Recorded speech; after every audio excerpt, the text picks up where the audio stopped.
केंद्र सरकारने कांद्यावरील निर्यात बंदी उठवल्यानंतर बाजारभावात सुधारणा होण्यास सुरुवात झाली। कांद्याचे भाव 2000 रुपये प्रति क्विंटल पर्यंत पोहोचले आहेत। साधारण 200 ते 300 रुपये प्रति क्विंटल याप्रमाणे कांद्याचे बाजार वधारले। मागील काही महिन्यांपासून कांद्याच्या निर्यात बंदीबाबत शासन स्तरावर तळ्यात सुरू होते। निर्यात बंदी असल्याने शेतकऱ्यांना कवडी मोलाने कांदा विकावा लागत होता। यामुळे शेतकऱ्यांमध्ये तीव्र संताप होता।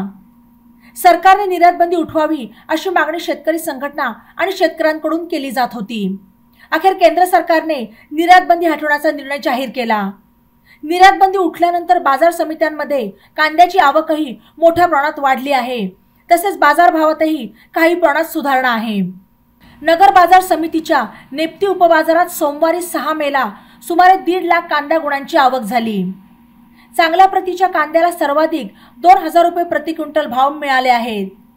बातम्यांसाठी ई नवा मराठा यूट्यूब चॅनलला सबस्क्राईब करा आणि बेल आयकॉनवर प्रेस करा।